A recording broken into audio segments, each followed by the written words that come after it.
You're listening to the Thrive Podcast, where every week we dive into a practical, tactical tip to bring you from a life of simply surviving to thriving.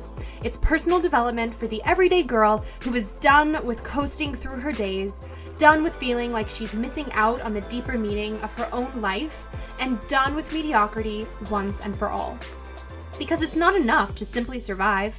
You deserve to thrive. Welcome back to Thrive. In today's episode, I'm having a conversation with two dear friends of mine and Janie's, Pai and Christina Mushayamunda. Christina and I met years ago on the internet and became fast friends and email pen pals to the point where we were in each other's weddings in 2016 after having only met in person maybe once before. I am so honored to have them here together on Thrive to have an open, honest, real conversation about race, interracial, and intercultural relationships, and how white people especially can begin to step up past merely surviving alongside our Black brothers and sisters to step into a role of thriving as an ally to better help them thrive too. In case you missed it, we started the conversation on race talking about things like white privilege and the realities of racism in America today with my friend Davida a few episodes back. So go back and add that episode to your list if you haven't tuned in as of yet. Christina and Pai also host a podcast together called the Culture Talk Collective, where they share their open thoughts regularly. So be sure to stay tuned through this episode. Drop us your thoughts on social media. And without further ado, welcome Pai and Christina.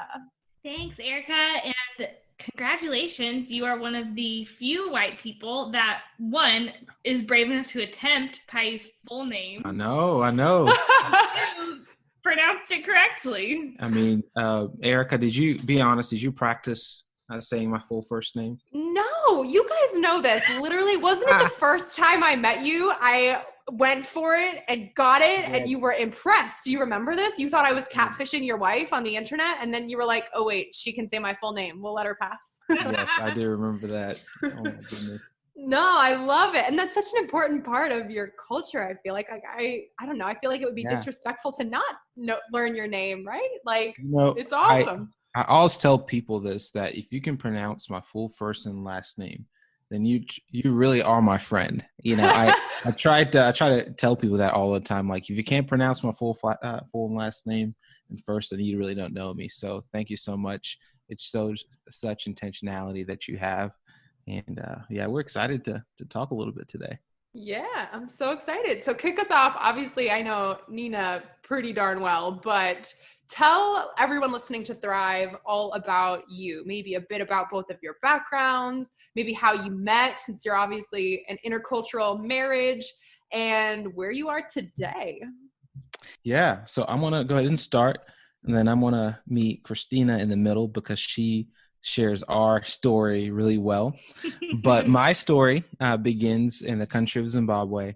So I was born and raised in Zimbabwe, beautiful family, phenomenal upbringing, very diverse upbringing. I know people think that just because you live in Africa, there's no white people there, or you believe it or not. I mean, I had a lot of weird conversations I had, when I first moved to the U.S. People thought I lived in a hut. People thought that I rode on elephants, the craziest stories.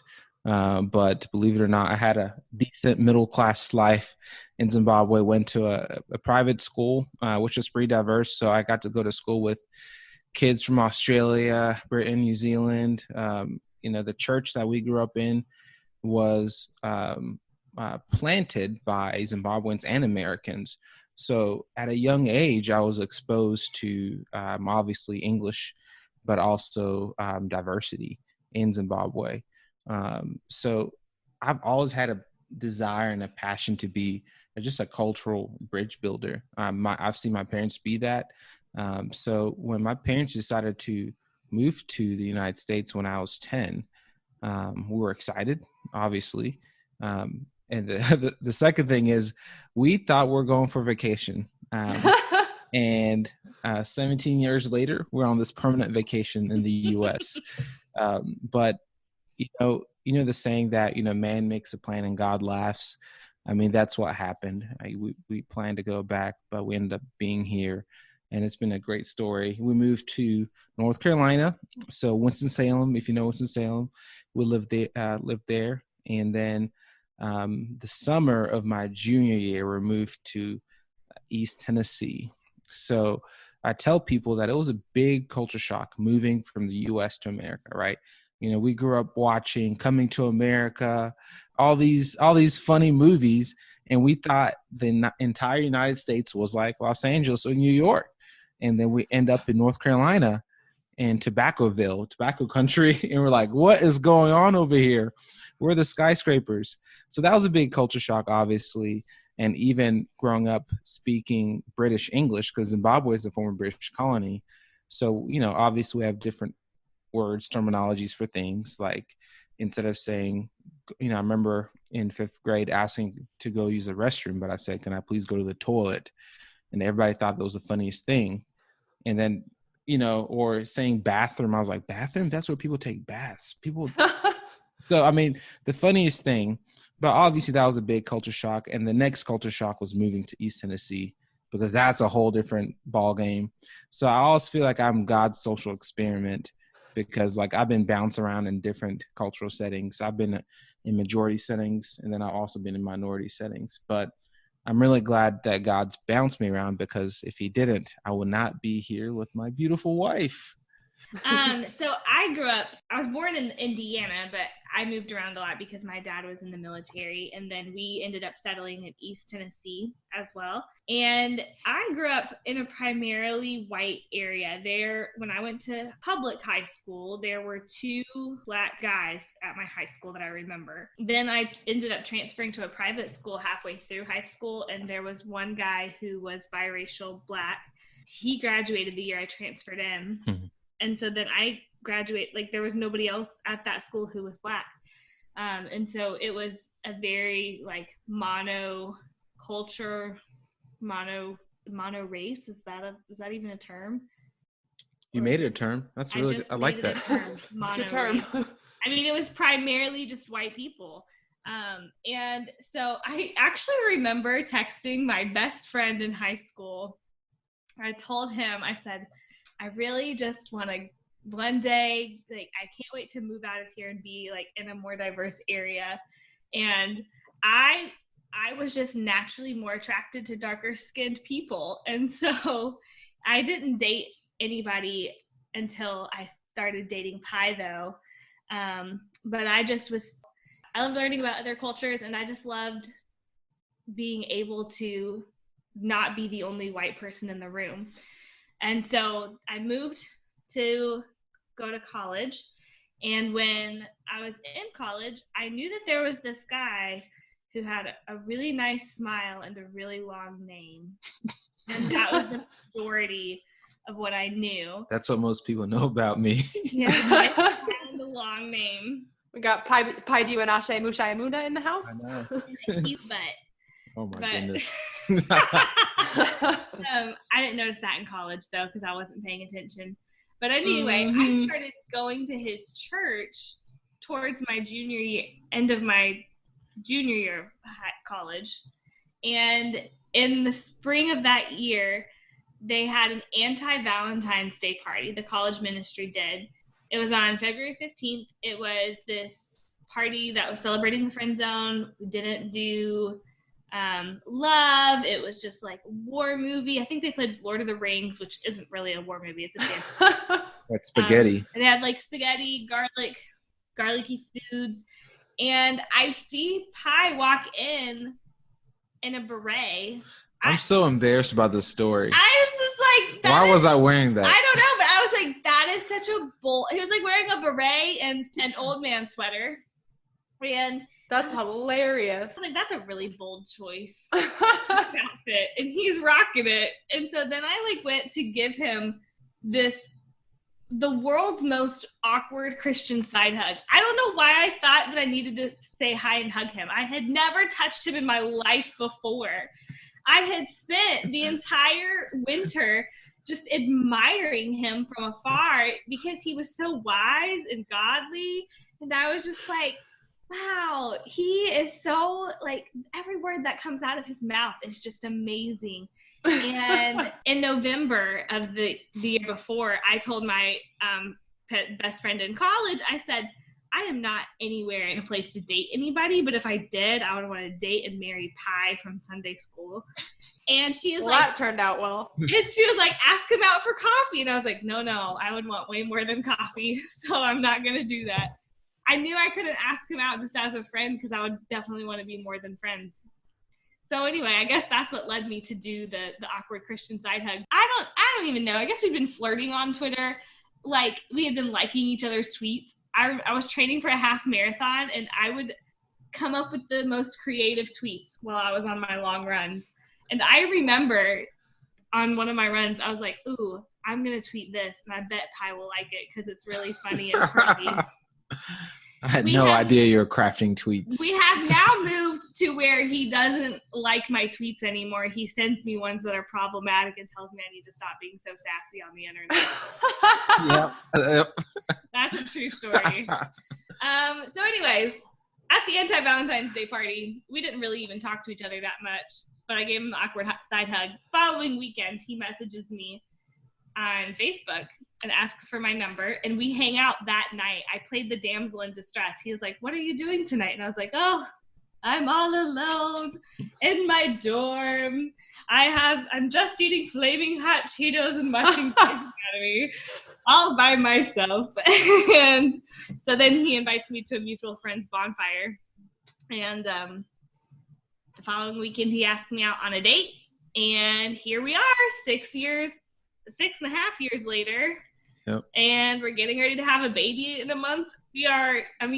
That beret really, really worked for you there, buddy. I think that's the only time I wore that. I know. I was gonna say, time. I need to see the beret now. I could never picture Pi in a beret. I think we got rid of it because when we were moving out of do you still have it? I hope not. I mean, I hope so. My mentor gave that to me. I don't know. Did you throw it away, Christina? No, but when we were moving you out of your parents' house, I remember seeing it. Yeah. But yeah, so that's a long story, how we met and where we're at today. I love it. Yeah, we really enjoy life, and one of the things I love about Christina and our relationship is that we're open to learning. You know, our relationship is intercultural and also interracial, right? I come from an African background, which I hold a lot of our values and cultural beliefs, but also I'm also a minority in America. In sociology, there's a saying called third culture kid. I'm a third culture kid. So I do have an aspect of American aspect that I do hold as well. But, we've had a lot of conversations about what's currently going on, not even this year, but even when we started dating. I mean, the small town that we live in, I remember we went on a run together, and I remember thinking in my head, oh my goodness, I'm going on a run with a white girl. I hope that we don't get looks. I hope that we don't get anybody to stop, because I've had those experiences happen to me alone. And I think, Christina, talking about it, we talked about it like months or even years later about it. And you even felt like the tension of just going on a jog together in a small town in Tennessee. Yeah, but I actually wrote about that day because I felt the tension that day, but I didn't want to address it yet. Yeah. And it's not like we had anybody roll their window down and yell at us and do anything. But like, I remember I reached to hold his hand because we ran down and then we walked back to where we were going. And I reached to hold his hand, and I just felt stares almost as people were driving by. It was so uncomfortable. Yeah. Holding my hand? No, like I'm kidding. Holding your hand. Yeah, it was very sweaty. No, but it was. Sorry, go ahead. Oh no, I was gonna say I felt very aware of the fact that I was white and you were black, and I think that was one of the first moments that I realized. I mean, I've always known that I was white, but it was the first moment that I was so aware of my whiteness. Yeah, and I think for me, I already knew that was going to happen, but it was, how do I share this with her without scaring her? And the beauty, I mean, obviously the beauty of love is that you're naive. But if love is going to last long, to have longevity, we have to speak truth. and make choices to say, look, this is what it's like, but we're going to push through. And that's what I'm thankful for, Erica, honestly. And I'm sorry for going off on a tangent, but because the relationship, so the small college we went to, it's a tiny Christian liberal arts school. So, we're millennials, right? So everybody is pretty progressive in their thinking about interracial, intercultural relationships. It's cool, right? Everybody loves it. So you live in this bubble at this college for 4 years, and you're able to date, you're able to do whatever, and everybody thinks it's okay. But the sad thing about bubbles is that they get popped. Mm-hmm. So once you graduate, you move into the real world. And for me, I dated someone, I think it was my freshman and sophomore year of college, and she was a white girl, and her family was from Kentucky. So, I mean, everything went, I know Erica just gave me the big eyes. And yes. And everything, was great. Yeah, she's cool. So then she tells her family that she likes a boy and he happens to be black. Her family at first are like, cool.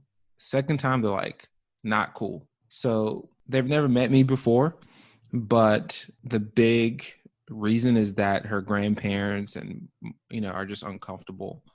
They talk about, you don't know where he comes from. I mean, all these different things.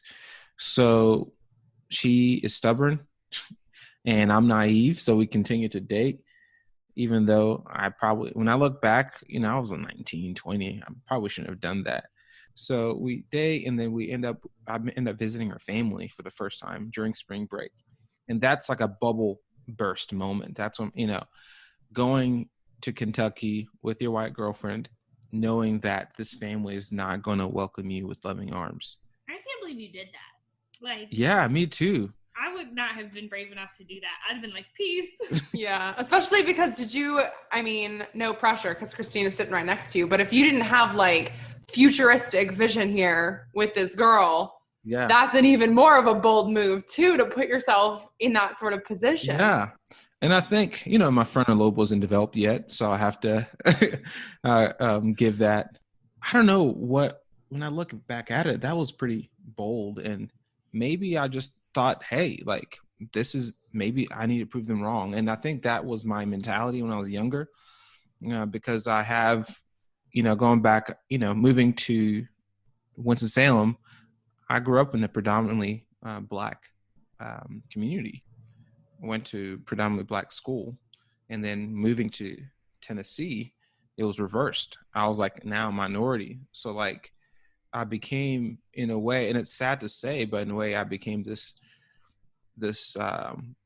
exclusionary to the terrible stereotypes, and I hated that because I was like, that's not right. That's racism in a way. That's what you're saying is that, oh, everybody, you're different than everybody, but also became this token person.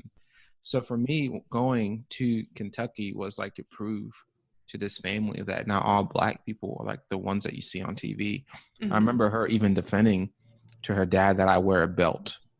I mean, how sad is that, right? So fast forward, I get there, open the door, and her entire family is there, her grandparents, her aunts, her uncles. And I'm like, you're like, oh no. In that moment, I literally wanted to die. I think that's probably one of the most nerve-wracking moments of my entire life. I mean, I was sweating, everything. So, a lot of them give me hugs. And, but I go to the grandma, and I go in for a hug, which was bold. And I had a hoodie on that had I played for, it was a soccer hoodie. Had the club I used to play for. So when I went in for the hug, the grandma slowly stuck her hand out and stopped me from hugging her and pointed at my hoodie, and the wording on my hoodie, it said something soccer association. She said, soccer? We don't play soccer around here. And I was like, oh, that's code word. Okay, I see how it is. So I didn't obviously hug her, but I don't know how long we dated, but we dated for, I don't know, a year or something like that. And we had maybe 2 or 3 other visits. And, the awesome thing is her dad asked her forgiveness. and he said, hey, I was wrong. What I did was terrible. He wrote this letter about, in the Bible, God talks about God not looking at the physical appearance and height, looks at the heart. And even her sister, before we even met, was messaging me and saying, you're tearing my family apart. I know racism is wrong, but what you're doing, because my girlfriend at the time was like crying and defending me. I mean, it was terrible. So, right before we broke up, I mean, they ended up loving me because I'm a pretty likable guy, right? And super humble. I'm being silly, guys. But he really is Mr. Congeniality. He is. We'll vouch for you, Pai. Thank you. But it was hard. It was the toughest. Like, I grew up really quickly as a 19-year-old. Obviously, we broke up. Thank God, because I'm here with my wife. But that taught me something about race in America. It taught me that not everybody truly values people, regardless of their color or their backgrounds. In that moment, I remember sleeping at night in that house, at their house, feeling like the smallest person alive, not feeling valued for, just because of the color of my skin. I felt like I was in the 30s. Mm-hmm. And I remember, I don't know why they told me this, but they're like, oh yeah, right across the river, because this is the border of Ohio. That's where the KKK meets. And I'm like, why are they telling me these things? Seems like an odd thing to mention. Yeah, and then I can keep going. Last story, and this one hurts a lot, but I think it's important that just because you say you're Christian doesn't mean you don't have any type of prejudice or race in you. But I remember her telling me about her church, her home church in Kentucky, and how the deacons, and they had an elder meeting, and one of the elders said the N-word during the meeting, and her dad stood up, was like, hey, you don't say that, like, my daughter's boyfriend is a Black man, now this is inappropriate. So this is a snippet of like what actually goes on behind the scenes of a lot of structures that we don't know. So that's always been part of my life, but it hasn't always been part of Christina's life. So that was the tough part, trying to navigate how to express all these things before I dated Christina. And I met her dad actually before we even dated. And I told him, I said, look, I've had a really tough time dating interracially. And I remember even talking to God, I was like, God, I'm done with this. I'm not dating white girls. I can't do this. No, seriously, I had this pact, like, I'm not dating it. I was like, I'm done. I'm just going to marry a woman that looked like me and not have issues. But God is funny, right? We had different plans, and I met her dad, and dad was like, look, our family's not like that in any way. Our family's going to love you for who you are. We're going to accept you. And that was like, okay, confirmation. This is weird, but I think I'm doing this again. And then obviously we're here. So then on top of Christina's dad obviously embracing you with open arms, what sorts of reactions did family or friends give you when you first entered into a relationship with each other? I was really nervous when we started dating to meet his parents, because I had in my head this vision of, Zimbabwean culture was more conservative. And I remember going to meet his parents. I was wearing like a halter top dress, and I went up to my friend who grew up with Pai in Zimbabwe, and he's white. And I said, hey, is what I'm wearing appropriate to meet Pai's parents? And he said, no. And he was lying. I think he was just kidding, but he's like, I flipped out. I like went in a whole like whirlwind, and like I called my mom driving over to meet Pai's parents. I'm like, throwing a fit because I couldn't find a jacket to wear over this dress, and Pai wasn't answering his phone. It was a very stressful time. But I met them, and they were so nice. And I remember asking, even in the first conversation, how do I address you properly? You're not going to go up and say like Steve and Betty to a Zimbabwean parents. You would say Mr. or Mrs. Or if you wanted to use like the correct cultural term, I would say mother of Pai, which in Shona means you say my Pai. And I would say father of Pai, and that's Baba Pai. Yeah. I call Pai's parents. I call Pai's parents that, and you're not my in-laws, so that's well, no, but they love that. But yeah, so I remember totally freaking out about meeting his family, but then I met them, and I really prayed intentionally about my mother-in-law. I prayed for a woman that I would love as much as my own mom, and someone who would just be a second mom to me. And that is absolutely what Pai's mom has become to me. And she has been so helpful coming in as an intercultural relationship, because she actually is Zambian and Pai's dad is Zimbabwean. So when she came to Pai's dad's village to meet the people back in the village, because they met in the city, not only was she Zambian, but she was also a city girl. So there were a lot of cultural nuances that she wasn't aware of and didn't do. And so her mother-in-law would be in the background whispering to her, okay, now she would like slip her a $20 bill or something. And she'd be like, okay, now when you meet this person, curtsy and put the $20 bill in their hand, like shake their hand with the $20 bill in the hand.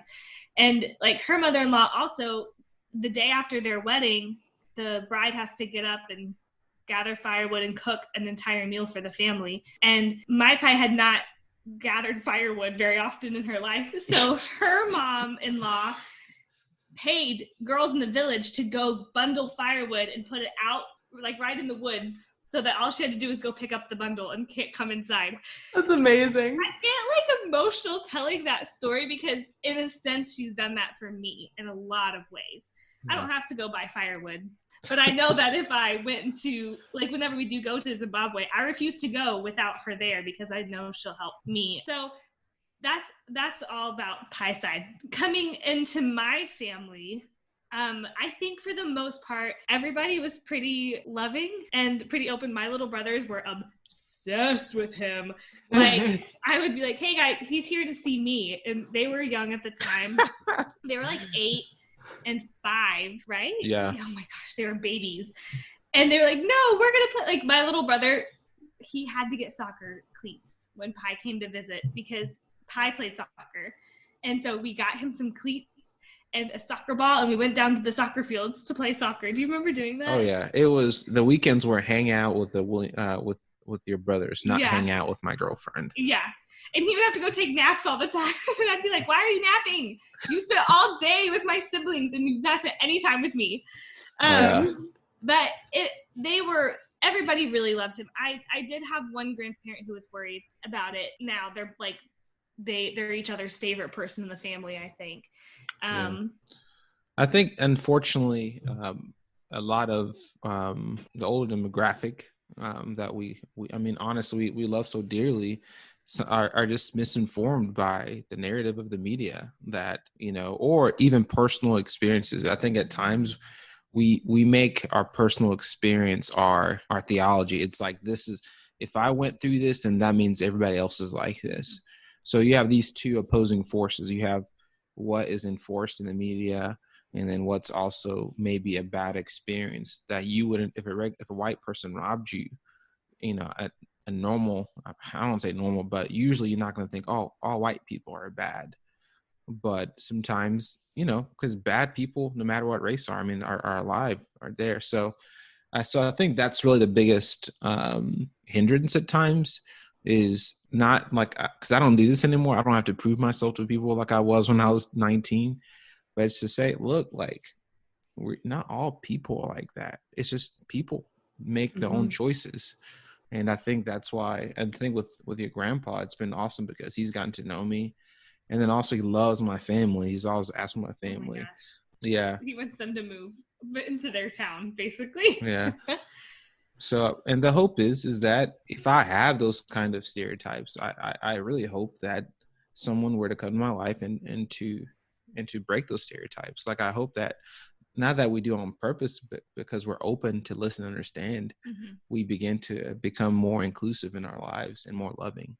Well, I mean, I also think that anybody who knows the two of you and knows your family, it's very evident very quickly the amount of love and the beauty and the cultures that you both bring to the table. I mean, Mama Pai and or no, my Pai and Bubba Pai are like two of the nicest, most welcoming people. I remember when we came to your house and they're like, eat this. And I think was it Sudza? Am I saying that? Oh my goodness, Erica. And it was so good. Like, oh my, and my Pai entertained all of Jamie's questions about all of the food. Like there was just so much love and warmth and beauty. And it's like, it kind of leads into a question that I wanted to ask you too, which what is saying, or I guess why is saying, I don't see color, or saying God is colorblind, or any sort of iteration of that. Why is that unhelpful to the progression of everything in this country? And is that something that's offensive to you when people say, oh, I don't see colors, oh, I'm not racist? You give me a look, Christina. Because I want to know here's the thing.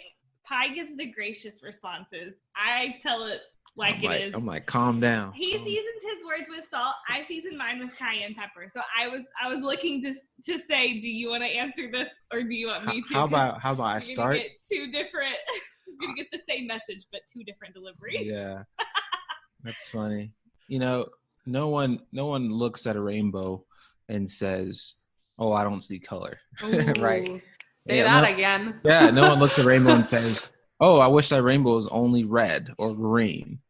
What a beautiful white rainbow. Exactly. It's funny that's a funny example, but that's how we think sometimes. Yeah. You know, I love going to the ice cream shop because I love the different flavors that they have. You know, I love being able to chocolate, vanilla. So I think when we think about that statement, like, I don't see color, and if you're a person of faith, I think what you're saying is you're limiting God to a box and to your own view. You know, God is bigger than what we perceive to be. And I think the beauty of culture, of color, of different ways to see God only emphasize his grandness, right? And I think that the smaller your God becomes, the smaller your mind is, honestly. So I think that's a big thing. And when someone tells me they don't see color, what they're saying to me is, I don't see you, because color is part of me. I can't take my black skin off. I can't switch and become white. I can't do that. That's part of who I am. But the big part of color is not just the aestheticness of it. It's also ingrained as culture ingrained. There's history, there's story. And I think that's the important part that we have to understand, that color is not just what you see. Color is what we experience. It's someone's journey. And when you say that, what you're saying is your journey, your story, your history isn't important. It especially as a minority living in a majority culture, like, what we just want is just to be seen, right? We talk about being heard and being seen, and Christine and I use that language in our marriage because, like, I can hear her, I can listen to respond at times, but I'm not truly listening to understand. And I think at the end of the day, as all people, is how do we see each other truly? Like, even within your whiteness, like, my desire is to see you in your culture. I know you guys have a beautiful history in your family as well. You guys aren't just like, you know, America is not just, oh yeah, we're just American. Like, you guys come from somewhere as well, right? You guys are Italian, right? So you guys have is it Polish? Polish. Wait, yeah. Is Jamie Italian? Jamie's not Italian. Jamie's What's Polish. Jamie? Oh my God. I'm half Polish. I'm only a quarter Italian. Okay, so she does. But so you are a quarter Italian. Okay, I thought maybe we talked about it before, and I just remember Italian. But that's the beauty of, like, this country. It's a melting pot.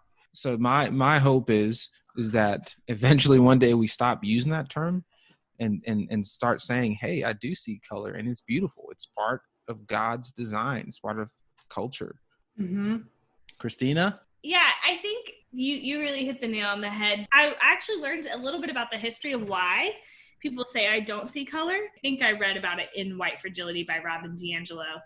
And it originated, to the best of my memory, in the 60s when there was a lot of civil unrest with the civil rights movement. They found the best way to say, like, to move from racism, quote unquote, is to no longer see color, because you did have those, it was segregated. There was the colored section and then the white section. Then they corrected onto the other side to say, I don't see color, because now everything has come back together. As history progresses, we learn. And one of my favorite quotes is from Dr. Maya Angelou. Do the best you can, and then when you know better, you will do better. And I think people were just doing the best they could with what they had. We have learned now that is not an appropriate way to say that, because you essentially are whitewashing everything. And it is really important to see, like Pai said, color and heritage and history. So would you say then the goal moving forward would be for both sides to be able to see people for who they are, as they are, honoring the color of their skin, the history and culture that comes behind it, so that it's unified, but it's not unified because we are the same, because obviously we're not. It's unified because we are seeing the differences, respecting them, honoring them, admiring them, learning from them, growing together because of that. I think our Black Indigenous people of color brothers and sisters, they see, like, white has been the majority culture for a long time. And so I'm not going into any room expecting a Black person or Indigenous person or a person of color to see me and see my history and see my heritage right now, because I have been the voice. Like, my culture has been the voice for so many years. Yeah. So for me, as a white person, it's actually really important that I walk into a room, into a space, into a learning environment where I am paying more attention to my Black brothers and sisters and my other sisters and brothers who are of color. Yeah.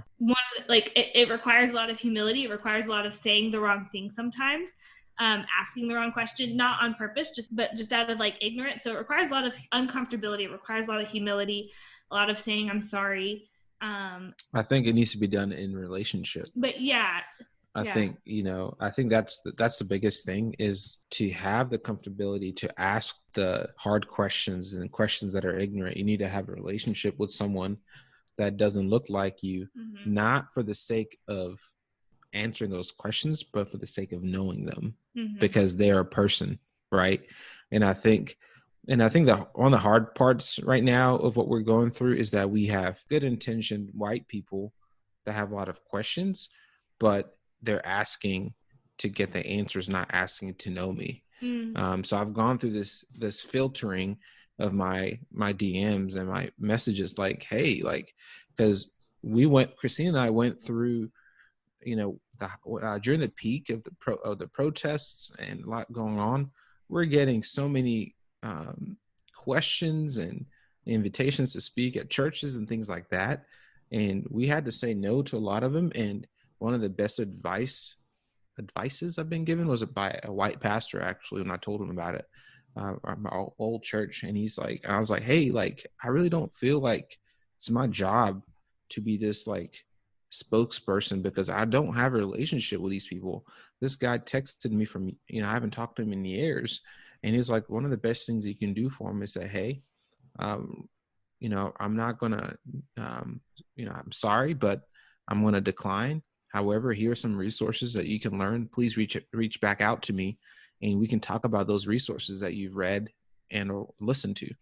That was like phenomenal. That helped me a lot, because now when I'm like, hey, I don't think there's a relationship here, I refer people to resources, and I say, hey, when you're ready to talk about this resource, then we can talk, because then it shows me that you're doing the legwork. And a lot of times it's been minority people doing all the work for white people, right? So I have to come in with my presentation to tell you how racism is real.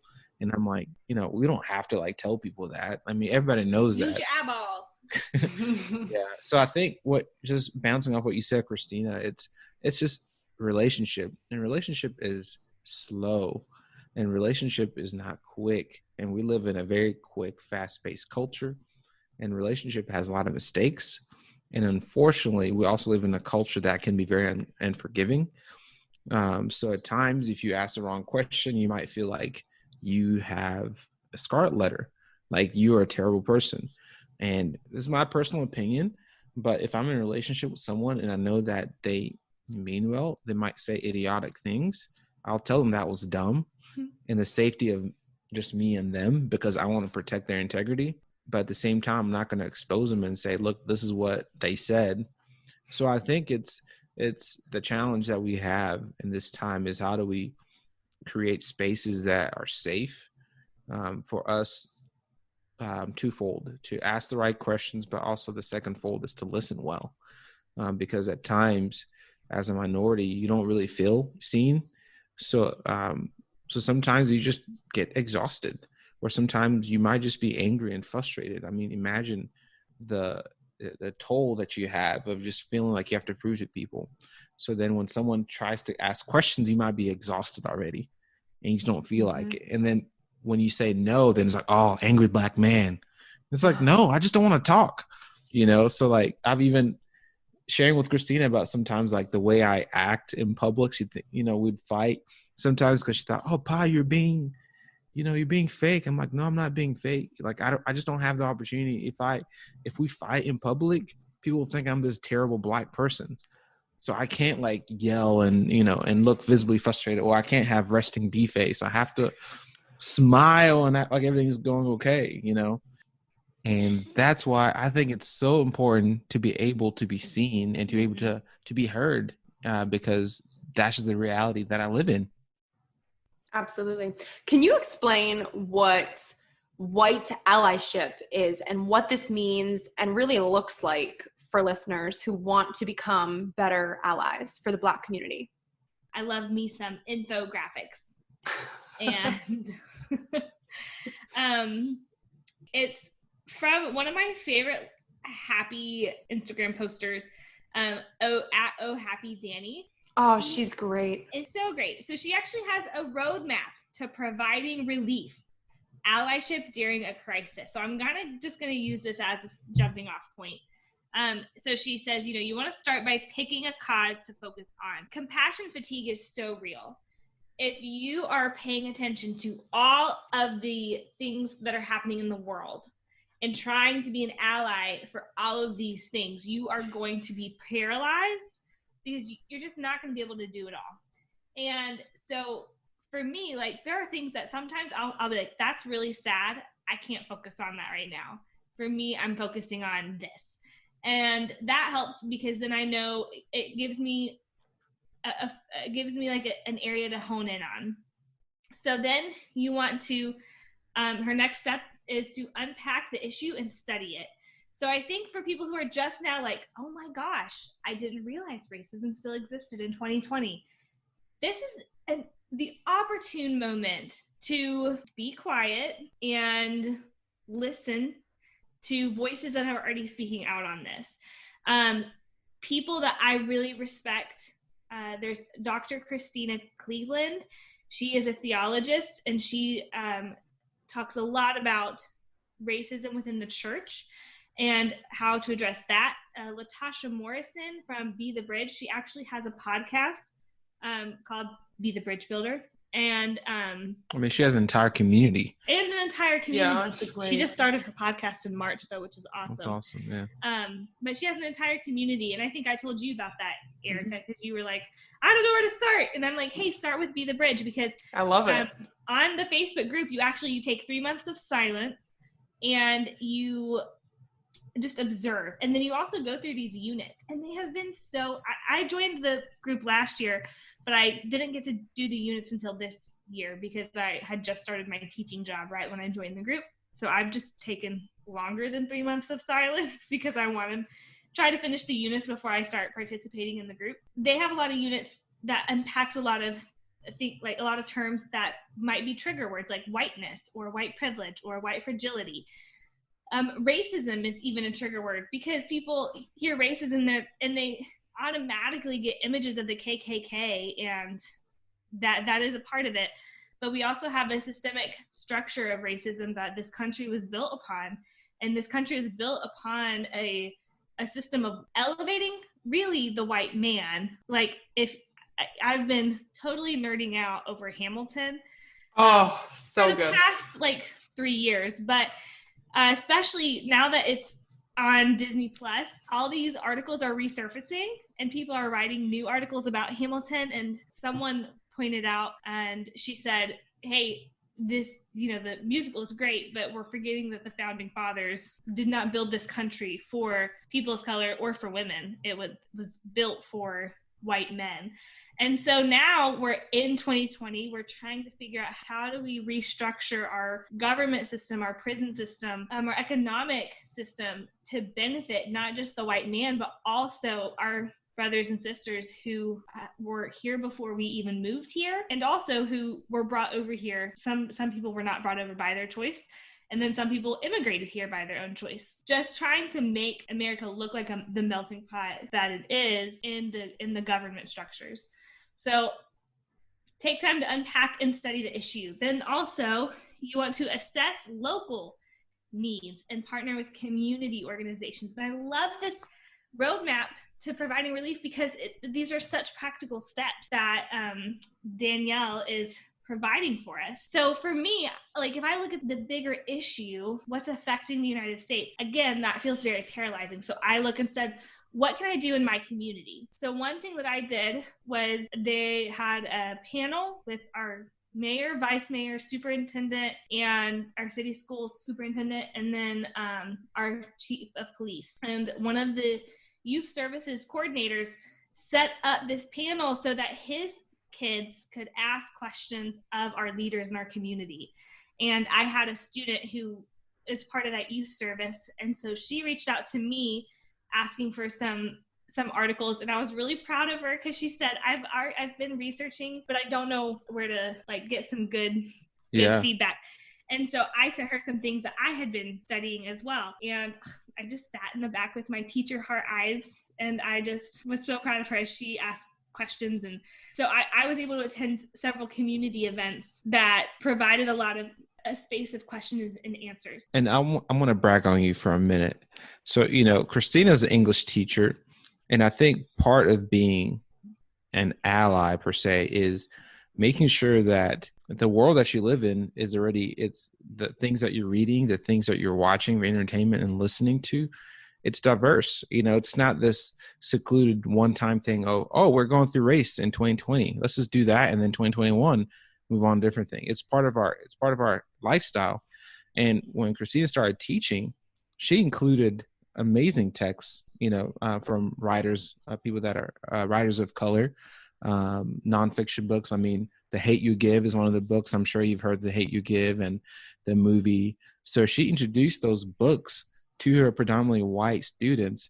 And there were a lot of, there were some minority students, some biracial kids, but a lot of those kids have felt seen and heard, and they actually have reached out to Christina saying, thank you so much. Like, Mrs. Mushayamunda, we actually feel like you see us, because when we talk about English class, we talk about, people that look like us and think like us. So, and obviously she's had some, pretty interesting conversations in those classes about think that Jesus is white conversations with some of your ninth graders. They thought that he was white, and you're like, no, he wasn't white. He looked Middle Eastern. But the point is, just to brag on you, is that when you came into teaching, that was your mission already. It was already part of who you are. It wasn't something like, oh my gosh, this is happening, I need to start researching Black authors. And that's not a bad thing per se. But what I'm saying is, because obviously of our relationship and your interest to diversity, you had that included already. And that gave you an advantage to where that student of yours was able to ask you for resources before she spoke in front of the city. What do you guys think racial reconciliation looks like, and what it requires of us all to actually get to that place? Empathy. That's good. Listening to understand, not listening to respond. Yeah. Choosing not to be defensive. And I think those are the three core things that you need to have. You can't, racial reconciliation can't be performative. You can't have performative allyship where you're like, I donated to the Black Lives Matter movement, I have reconciled the races. No, you need, I don't know why I picked that voice. Sound like Hamilton over here. That was a really good voice. Sometimes I just slip into those. But I think you have to have, and Pi, you can add to my trio if you have another thing, but I think, your core values need to be centered around empathy, listening to understand, and not being defensive. Because then when you carry those three things into a relationship, that's where you start building reconciliation. You can't build reconciliation just on a stage. It has to be done side by side, hand in hand. And that sounds really like hunky-dory, and it sounds really loving. I think of, the image of the protesters marching across the bridge in Selma. Like, they're all holding hands and marching.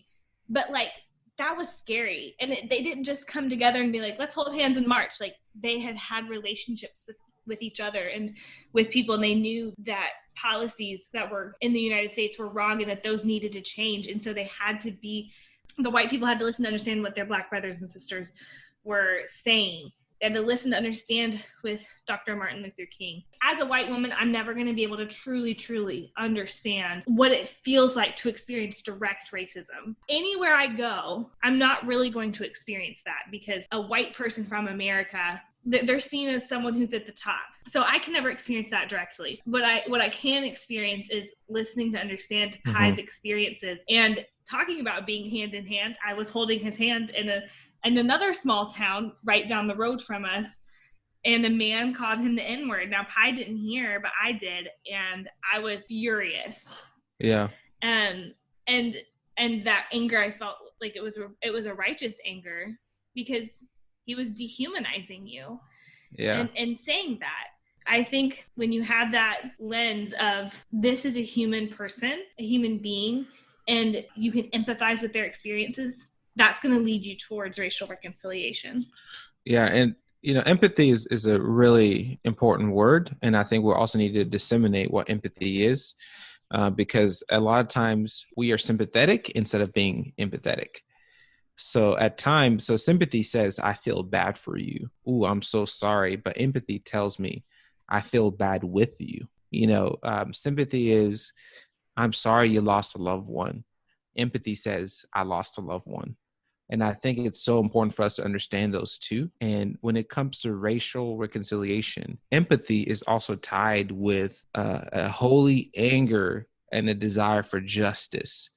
Because that if a loved one, and if any of our loved ones got hurt, even though we don't feel maybe a physical, even though I will never feel that pain physically, I can feel it in my heart, right?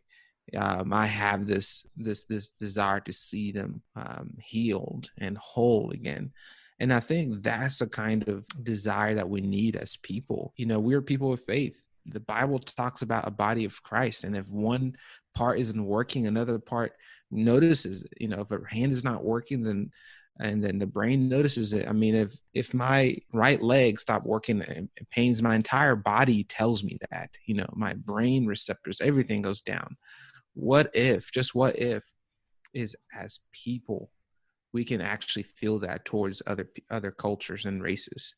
We might not be able to directly understand and feel the pain, but because we're so connected, we feel it in our hearts, because we feel like we're separated. And I think that's the type of humility that we need. But it's scary, right? And I think a lot of times what we see is people acting, they're displaying anger and rage, but internally it's fear. Because that fear is a loss of self. It's, wow, like maybe I don't have it all together. Maybe I'm wrong. And I think we need to acknowledge that, like, look, hey, none of us have got it pat down, and it's okay. But the anger, the holy anger and the passionate desire for justice is so important, because just like you see in nature, a mama bird or anything, any mother of nature, any animal, you see the type of defensive-ness and the type of anger or passion it has towards protecting its child. Like, what if we had that towards protecting other people? You guys are parents of a young one. I know you guys want her to grow in a house that's where she can feel seen and heard, and you would do whatever it took to ensure that she's protected. that she's nourished. But you would never try to say, hey, your experiences don't matter, but because I know you guys are incredible people. So what if we did that? I think that's really the path. And the path is hard because it means crushing a lot of our own ideas. And that's hard because we've all, and a lot of times it's the ideas our parents might have told us. And that's even harder, you know, or even our friends to say, maybe they were wrong, and that's okay. Absolutely. I know you had mentioned this earlier too, just in terms of how tired you felt, especially when this was all kind of coming to a head a couple of weeks ago. How can we actively support our brothers and sisters who are hurting in the moment, where we can, besides, you know, these things like empathy and listening to understand for the future and for always, if someone is in the moment really just hurting from the weight of all of this, what's just like an active show of support in that moment that would not be maybe overwhelming or adding to the feeling of burden of it all, but be truly helpful for someone hurting? Food. I say that kind of kidding, but also kind of serious. Like, think about, you know, when someone dies and there's a funeral, what do people do? They bring them food, they gather around them, they support them, they check in on them. We actually had a person text one day. She said, hey, I've seen you guys working really hard and I know that you guys are exhausted. Can I please bring you your favorite meal from your favorite restaurant? And then she did. And I was That's awesome. It was so unexpected. And it was such a loving act. I mean, and no one knows that she did it. Like, it was something that she did behind the scenes. And it was just a way to show support and encouragement. And so that's a practical thing, like sending a gift card, or just like a little like, hey, I'm here for you text. But I'll let you add on to that. I mean, honestly, the answer that we don't want, especially living in the Western society, like I said before, we want instant gratification. We want whatever I do now, I want to be able to see it soon.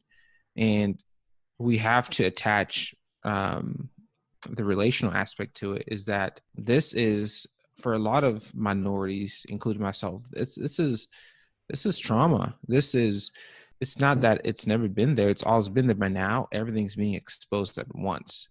So it's like, you know, it's like maybe you have a barricade between you and a above ground pool, and someone just like tears that pool and it goes down, and it's like, oh my gosh, you know, or even an ocean, right? There's a barricade between the ocean and the land, and that barricade's open. So I think being able to be, this is a Christian word, and we've talked about it. It's lament. It's another word for empathy. It's another word for mourning. There's no time limit to being with people that are hurting, but it's finding ways to intentionally be there. If it means just, hey, I'm just telling you I'm here. I love you. I'm checking in. That's all. I need nothing from you. No one, you know, when someone passes away, you know, we use this example a lot, but when someone passes away, regardless of what they did, if they're a good person or a bad person, if their family is there, especially, you don't ask, hey, what happened? You know, can you tell me about the details?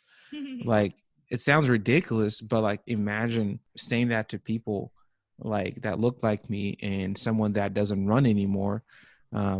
Even before Ahmaud Arbery stopped running, was running, I wasn't running in neighborhoods, because one time I was running in a neighborhood, in a college campus at night, and I had some guys pull up in a truck and scare me off. So imagine all this stuff is happening with Ahmaud Arbery, and someone says, oh yeah, that's false. That doesn't happen. That becomes like, hey, like, are you actually saying that my experiences aren't valid? So really the answer to like the practical, what can you do, is like, hey, let's be present with each other. If we have people, friends, just check in on them. You know, like you said, food is big. Hey, can I bring you some food? You know, I say that's big because like we had not even cooked a meal in the past 2 weeks because we were so tired. just Yeah. like popping pizzas in, and Yeah. so that was Yeah, a but very sweet gesture. and I apologize for spitting scripture. I'm not trying to Christianize your Don't episode. apologize. Oh, never but, apologize for that. You know, in Psalms 23, it says like, even though I walk through the valley, everybody knows that scripture, right? Like, even though I walk through the valley of the shadow of death, for you are with me, my rod and your rod and your staff, they comfort me. You know, in this season of life, a lot of us are going through that shadow of death experience, minorities. And we know that, I know that Jesus is there with me. I know he's comforting. But what I need to know is that my white brothers and sisters are down in the valley with me. And that's what lament is. We need people in the valley.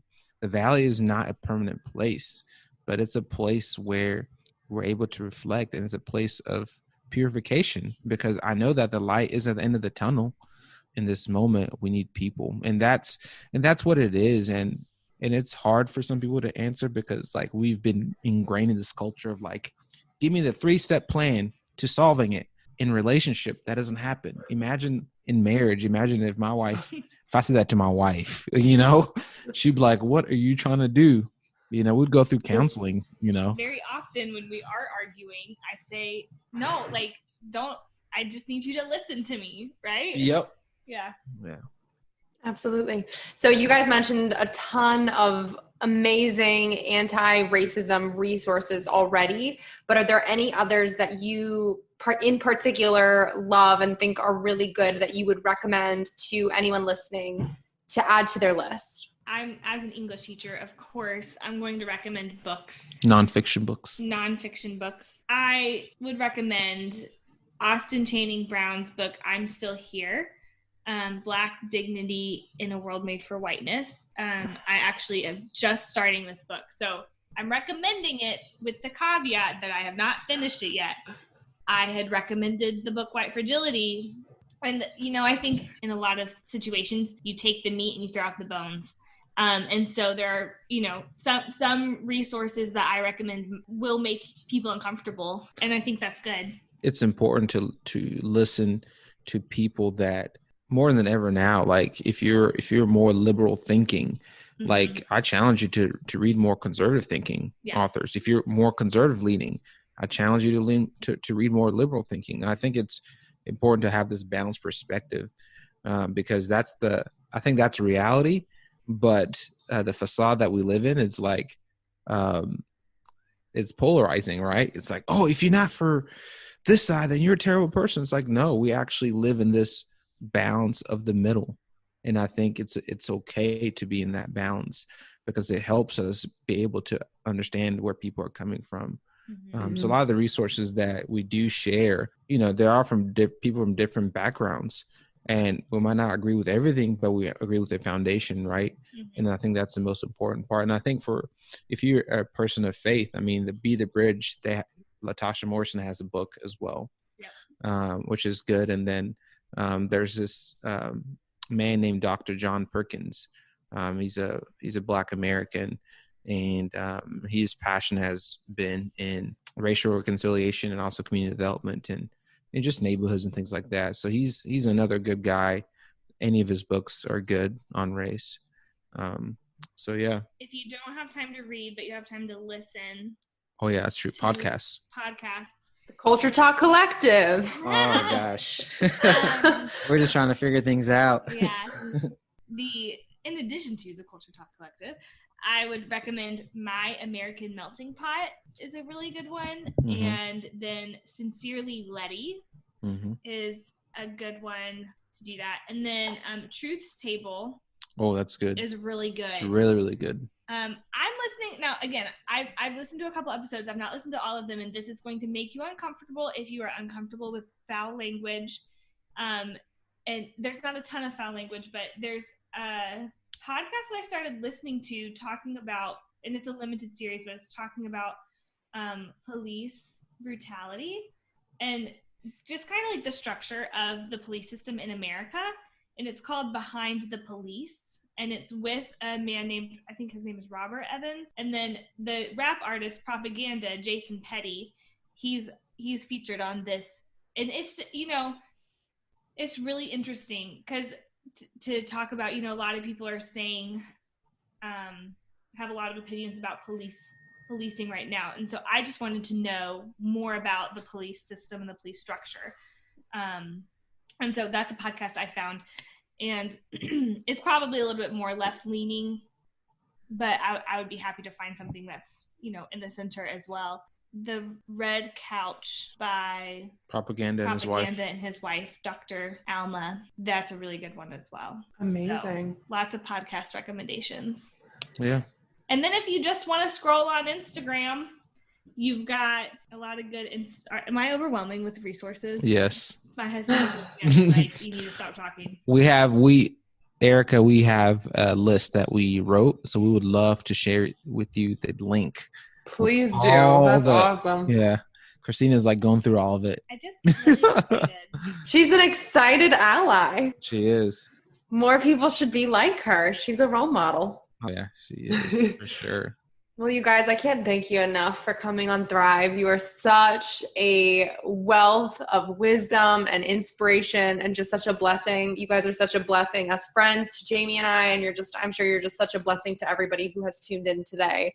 So hopefully they will all hop on over to the Culture Talk Collective, found wherever you are listening to this podcast right now, and tune into the conversation that you guys continue over there too, because you are always just so open, so real, so brave, and just so full of faith and truth through it all, which I think the world needs more of anyway. So I want to close out by asking you a question that I ask all guests who come on the Thrive podcast. And that is, what does thrive mean to you? And how do you strive to thrive in your own everyday life? Well, yeah, I think in this season of my life, thriving is actually resting. And oh, that's good. That's hard for me because I'm go, go, go, but I am 8 months pregnant and I cannot go, go, go. I'm very tired. Like my energy is totally depleted. And so for me right now, thriving is being okay with resting and like actually like being intentional. Like, what does true rest look like? It's, reading or painting or folding baby clothes or things like, that's still work. Taking naps. Oh yeah, I nap all the time now. Yeah.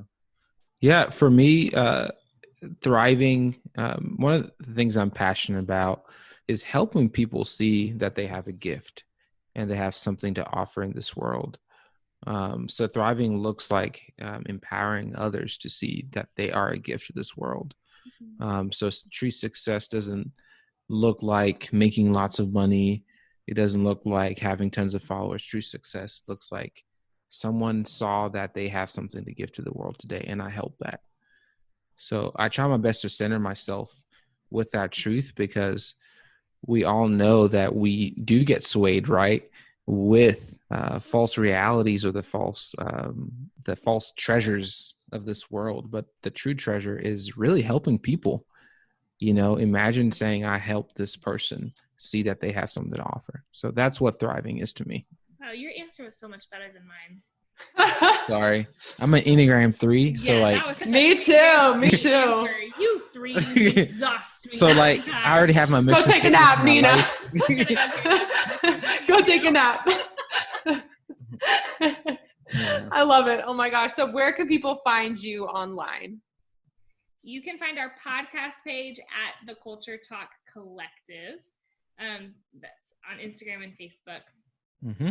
And our website too is theculturetalkcollective.com. Yes. And if people, I don't know who still emails, but if you guys want to email us, the Culture Talk podcast at gmail.com. But we love Instagram. We love Facebook. So you find us on there engaging a lot.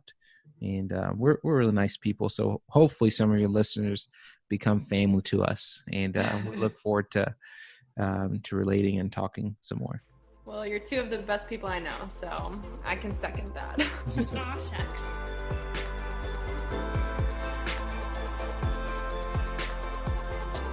Wait, before you go, if you like what you just listened to, drop us 5 stars on iTunes. Make sure you're subscribed to never miss an episode of Thrive. And if you're on Instagram, snap a screenshot and share to your story with what episode you're tuning into, and tag me at Erica Lagenza with what part resonated with you the most. That way, I can see what's helping you, and your friends can pick up a helpful tidbit too. Thanks for tuning in. It's your time to thrive.